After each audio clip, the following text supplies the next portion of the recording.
रानो चिड़िया अपने दो बच्चों के साथ अपने घर में हंसी खुशी रहा करती। एक दिन जब रानो चिड़िया दाना लेने जाती है तो कुकू अपनी मम्मा से कहता है, मम्मा मेरा आज चने का दाना खाने को बहुत दिल कर रहा है, मैं आज चने का दाना ही खाऊंगा।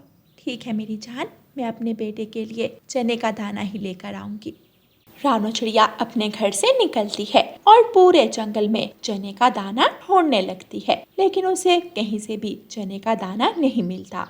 थोड़ी दूर उसे सूखा दाना गिरा हुआ दिखाई देता है। रानो चिड़िया उस सूखे दाने के पास जाती है। आज तो ये सिर्फ सूखा दाना ही मिला है, अगर इसे घर लेकर गई तो गुड़िया तो खा लेगी, लेकिन कुकू अपनी जिद का है, वो कभी नहीं खाएगा। मुझे किसी न किसी तरह चने का दाना ढूंढना होगा।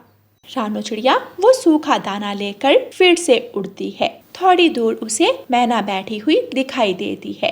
रानो चिड़िया मैना के पास जाती है। मैना बहन, क्या आप बता सकती हैं कि मुझे चने का दाना कहाँ से मिलेगा? चने का दाना वो तो आपको जंगल से नहीं मिलेगा, उसके लिए आपको इंसानों की बस्ती की तरफ जाना होगा। इंसानों की बस्ती? वहाँ तो मेरी जान को खतरा भी हो सकता है। मैना वहाँ से चली जाती है। मैं किसान की पत्नी के पास जाती हूँ, वहाँ से मुझे चने का दाना ज़रूर मिल जाएगा, वो मुझे चने का दाना ज़रूर दे देंगी। रानो चिड़िया वहाँ से उड़ती है और इंसानों की बस्ती की तरफ चली जाती है। किसान की पत्नी अपने कमरे में बैठी चावल साफ कर रही थी। रानो चिड़िया उसके पास जाती है। माँ जी, आज मेरे बेटे का चने का दाना खाने को बहुत दिल कर रहा है, क्या आप मुझे कुछ चने के दाने दे सकती हैं? चिड़िया, ये देखो मैं चावल साफ कर रही हूँ। मेरा बेटा भी कह रहा था कि चने वाले चावल खाने हैं, लेकिन हमें दुकान से चने नहीं मिले। मैं कल शहर से मंगवा कर रखूँगी, कल आकर ले जाना। ठीक है माँ जी, मैं अब चलती हूँ। रानो चिड़िया वहाँ से उड़ती है। जैसे ही वो इंसानों की बस्ती से थोड़ा बाहर आती है, उसे वहाँ कुछ चने के दाने पड़े हुए नजर आते हैं। रानो चिड़िया वहाँ रुकती है।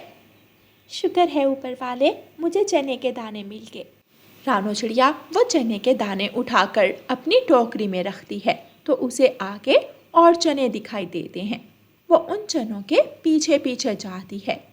वो सारे चने उठा लेती है। जब वो सारे चने उठा लेती है, उसका ध्यान पिंजरे की तरफ जाता है। उसमें ढेर सारा दाना पड़ा था।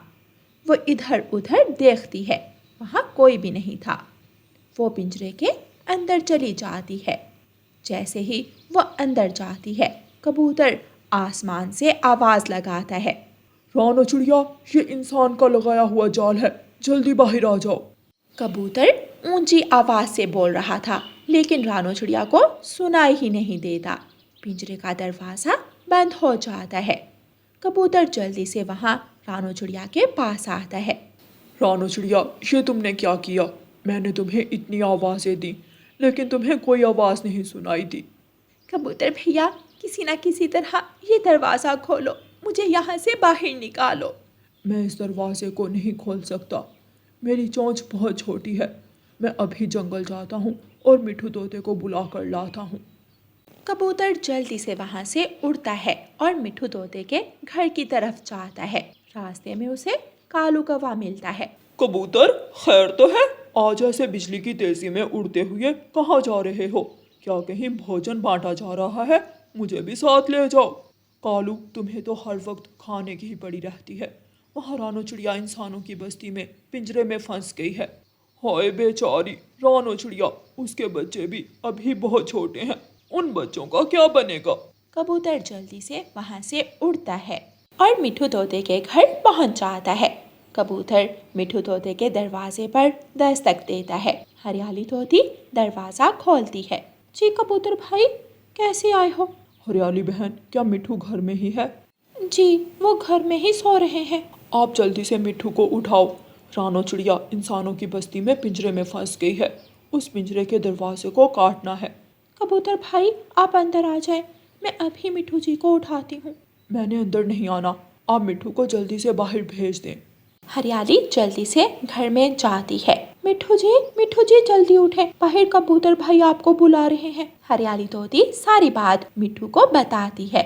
मिठू तोता जल्दी से घर से बाहर आता है। तोता और कबूतर उड़ते हैं और इंसानों की बस्ती की तरफ चले जाते हैं। कबूतर भाई, आपने आने में इतनी देर लगा दी है। मिठू अपनी बड़ी और तेज चोंच के साथ पिंजरे का दरवाजा तोड़ देता है। रानू चिड़िया जल्दी से पिंजरे से बाहर निकलती है। बहुत बहुत धन्यवाद कबूतर भैया और मिठू भाई, अगर आप दोनों यहाँ ना आते तो मैं कभी भी इस पिंजरे से बाहर ना आती और अपने बच्चों से ना मिल पाती।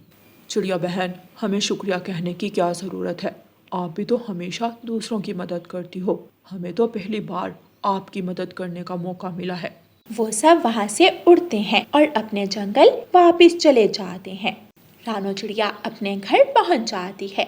मम्मा आ गई, मम्मा चने का दाना लेकर आ गई। मम्मा, आपने आने में इतनी देर क्यों लगा दी? मेरे बच्चे, आज मैं दूर वाले जंगल चली गई थी। रानू चिड़िया कुकू को चने का दाना देती है और गुड़िया से पूछती है, गुड़िया बेटी, आप क्या खाओगी, चने का दाना या फिर ये सूखा दाना? मम्मा, अगर आप चने का दाना लाई हैं तो मैं भी चने का दाना ही खाऊंगी। वो दोनों बच्चे चने का दाना खाते हैं और रानू चिड़िया अपने बच्चों को देखकर खुश होती है। वो अपने बच्चों को कुछ नहीं बताती कि वो कैसे चने का दाना ढूंढ कर लाई है। प्यारे दोस्तों, अपने माँ बाप का हमेशा ख्याल रखें, क्योंकि आप नहीं जानते कि वो कैसी मुश्किलात झेलकर अपने बच्चों को पाल रहे होते हैं। वो खुद मुश्किलात झेलकर अपने बच्चों की हर खुशी पूरी करते हैं। खुद भी खुश रहें और अपने माँ बाप को भी खुश रखें। और प्यारे दोस्तों, इस कहानी को लाइक, अपने दोस्तों के साथ शेयर और चैनल को सब्सक्राइब करना बिल्कुल मत भूलना। आपका धन्यवाद। जंगल में कालू कौवा मीठे और नमकीन चावल बनाकर बेचा करता था। उसके चावल खाने पक्षी दूर दूर से आया करते थे। कबूतर कौवे के ढाबे पर आता है। अरे चावल वाले कौवे, तेरे बारे में बहुत सुना है, आज तेरे चावल खा कर ही जाऊंगा। हाँ हाँ, क्यों नहीं कबूतर भाई, जरूर अभी देता हूँ। एक बार मेरे चावल खाओगे तो बार बार आओगे। मेरे नमकीन चावलों जैसे चावल तुम्हें और कहीं से नहीं मिलेंगे। फिर कालू कौवा कबूतर को चावल देता है और कबूतर सारे ही चावल चट कर जाता है। देखा मेरे चावलों का कमाल। हाँ हाँ कौवे, दूसरे पक्षी एकदम ठीक बोलते हैं, तेरे चावल तो सच में बहुत लाजवाब है। एक प्लेट मैं अपनी पत्नी के लिए भी लेकर जाऊंगा। कबूतर अपनी पत्नी के लिए चावल लेकर चला जाता है। कालू कौवा दिन भर काम करता है। उसे चावल बनाने और बेचने से फुर्सत ही नहीं मिलती थी और देखते ही देखते कालू कौवा जंगल का सबसे अमीर पक्षी बन जाता है। मैं क्या करूं, चावल खाने का मन है लेकिन मेरे पास पैसे नहीं है। एक बार मैं जाकर देखूं, क्या पता कालू कौवा मुझे उधार चावल दे दे। चील को चावल खाना बहुत अच्छा लगता था, मगर उसके पास पैसे नहीं थे। वो हमेशा कालू कौवे से चावल उधार लेकर खाया करती। चील कौवे के पास जाती है। कालू कौवे, मुझे बहुत भूख लगी है, एक प्लेट चावल दे दो। चील, मैंने जब से ये काम शुरू किया है तू बस उधार ही खाती है। पहले पुराना हिसाब क्लियर करो, फिर मैं चावल दूंगा तुम्हें। कालू कौवे, मेरे पास पैसे नहीं है, मैं बहुत जल्द ही तुम्हारा सारा हिसाब क्लियर कर दूंगी। प्लीज आज मुझे उधार चावल दे दो। नहीं दूंगा, तुम तो ऐसे ही बोलती हो, चल भाग जा यहाँ से। आज कालू कौवा चील को चावल नहीं देता। चील बहुत चालाक थी। वो पास में बैठे तोते के चावल छीनकर भाग जाती है, मगर वहाँ खड़े सारे पक्षी चील को पकड़ लेते हैं और चील की खूब धुलाई करते हैं। इतनी हट्टी कट्टी हो, शर्म नहीं आती, दूसरों का भोजन लेकर भागती हो। कालू भाई, ये चील ऐसे ही करती है, मैंने इसे मोमोज की दुकान पर भी देखा था। ये ऐसे ही दूसरों का भोजन लेकर भागती है। अगर ऐसा है तो फिर इसे और मारो और इसकी अकल ठिकाने लगा दो। मत मारो, मुझे मत मारो, मैं दोबारा ऐसा कभी नहीं करूँगी। अगर कुछ खाना हुआ तो पैसे देकर खाऊंगी, छोड़ दो मुझे। चील ऐसे सब पक्षियों से माफी मांगती है और वो सब चील को छोड़ देते हैं। चील वहाँ से भाग जाती है। बेड़ा गर्क हो उस कालू कौवे का, मुझे चावल भी नहीं मिले और फ्री में मार भी खाना पड़ी। छोड़ूंगी नहीं मैं उस कालू कौवे के बच्चे को, बड़ा बनने लगा है, कितना मारा है सबने मुझे। ऐसे मार खाकर चील अपने घोंसले में सो जाती है। सुबह हो जाती है। चील कालू कव्वे से बदला लेने का सोच रही थी, तभी उसे एक कव्वी दूर बैठी नजर आती है। ये तो गौरी कव्वी है, ये इस जंगल में क्या कर रही है? मैं जाकर पूछती हूँ। फिर चील उड़ती हुई गौरी कव्वी के पास जाती है। चील दी, तुम यहाँ रहती हो? मुझे तो पता ही नहीं था। हाँ, मैं वो सामने वाले पेड़ पर रहती हूँ। वैसे तू बता, यहाँ क्यों बैठी हो? मैं क्या बताऊँ, जहाँ मैं रहती थी वहाँ के सारे पक्षियों ने मुझे जंगल से बाहर निकाल दिया। अब किसी अच्छे से घर की तलाश में हूँ, तुम मेरे साथ चलो। ऐसे चील गौरी कव्वी को अपने घोंसले में ले जाती है और कालू कव्वे के बारे में सब कुछ बताती है। गौरी तो बिल्कुल ठीक समय पर आई है। यहाँ एक कालू कव्वा रहता है, वो बहुत ज्यादा अमीर है। पूरे जंगल में उसके जैसा कोई नहीं। बस तो कालू से छोटी मोटी की शादी कर और फिर उससे सब कुछ लेकर भाग जाएंगे। आइडिया तो अच्छा है, मगर ज्यादा मुनाफा मेरा होगा, तुझे बस तेरा हिस्सा मिलेगा। ठीक है, मुझे मंजूर है। अब पता चलेगा उस कालू कव्वे को जिसने मुझे पक्षियों से मरवाया था। वो कालू कव्वा हर रोज सुबह के 4 बजे जाता है नदी पर, तुम उसी समय उससे मिल लेना। अगले दिन सुबह सवेरे ही गौरी कव्वी सच संवर कर नदी पर बैठी हुई थी। कालू कव्वा भी वहाँ आ जाता है। गौरी को देखकर कालू कव्वा गौरी कव्वी के पास आता है। मेरा नाम कालू कौवा है, और आपका? मैं गौरी हूँ, अभी नई आई हूँ इस जंगल में। सुबह की ये ताजी ताजी हवा मुझे बहुत पसंद है। अरे वाह, हमारी सोच कितनी मिलती है। मैं तो हर दिन यहाँ आता हूँ, मगर मुझे ये नहीं पता था कि आज मुझे कोई इतना सुंदर अजनबी मिलेगा। आप मुझे अजनबी तो ना कहें, अब मैं आपके जंगल में ही रहने वाली हूँ। ऐसे गौरी कव्वी कालू कव्वे से मीठी मीठी बातें करती है और कालू कव्वे को अपने जाल में फंसा लेती। ये छोटा सा गिफ्ट आपके लिए लाया हूँ। इसकी क्या जरूरत थी?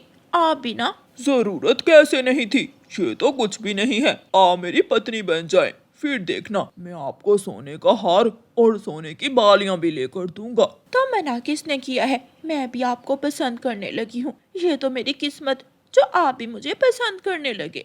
तो फिर ठीक है, हम बहुत जल्द शादी कर लेंगे। गौरी कव्वी चील के पास जाती है। चील दी, मेरा होने वाला पति तो बहुत अमीर है। ये देखो, शादी से पहले ही उसने मुझे सोने की अंगूठी दी है। गौरी, ये नशे की दवा है, इसे अपने पास रखो और शादी की रात हम उस कव्वे को ये नशे की दवा देकर उसका सब कुछ लूट कर भाग जाएंगी। फिर अगले दिन कालू कव्वा गौरी कव्वी से शादी कर लेता है और उसे अपने घर ले जाता है। कालू जी, मैंने आपके लिए हलवा बनाया है। हलवा तो मुझे बहुत पसंद है। कालू कव्वा हलवा खाता है और हलवा खाते ही सो जाता है। गौरी कव्वी कालू कव्वे का लॉकर खोलती है और उसमें से सब कुछ लेकर भाग जाती है। बाहर चील खड़ी गौरी कव्वी का इंतजार कर रही थी। गौरी, जल्दी बता, इस बैग में क्या है? चील दी, जेवरात और पूरा बैग पैसों से भरा हुआ है। अब जल्दी कर, हम इस जंगल से बहुत दूर चली जाती हैं। अगली सुबह जब कालू कव्वे की आंख खुलती है तो वो अपना लॉकर खाली देखकर सब समझ जाता है। मैं लुट गया, मैं बर्बाद हो गया। वो गौरी की बच्ची मुझे चूना लगा गई, मेरा सब कुछ लेकर भाग गई। तोता कालू कव्वे के पास आता है। कालू, चुप हो जाओ, रोने से कुछ नहीं होने वाला। तुम्हें शादी से पहले जांच करनी चाहिए थी। जो हुआ सो हुआ, चलो मेरे साथ। कहाँ जाना है? मुझे कहीं नहीं जाना। चलो तो, मैंने तुम्हें कुछ दिखाना है। कालू कव्वा तोते के साथ जाता है। वो उसे जंगल की दूसरी तरफ लेकर जाता है। यहाँ क्या है तोते? बस थोड़ा और आगे चलो, फिर सब अपनी आँखों से देख लेना। तोता कालू कव्वे को और आगे लेकर जाता है। सामने एक ऑटो रिक्शा टूटा पड़ा था। चील और गौरी कव्वी खून में लथपथ पड़ी थी। वो दोनों अपनी जान गंवा चुकी थी। ये सब कैसे हुआ? मैं भोजन की खोज में आया था तो मैंने इन दोनों को देखा। सुना है ये ऑटो भी चोरी का था। बुराई का अंजाम देखो कैसे बुरा हुआ, और तुम्हारी मेहनत से कमाई हुई चीजें तुम्हें दोबारा मिल गईं। हाँ तोते भाई, आप ठीक ही कह रहे हैं।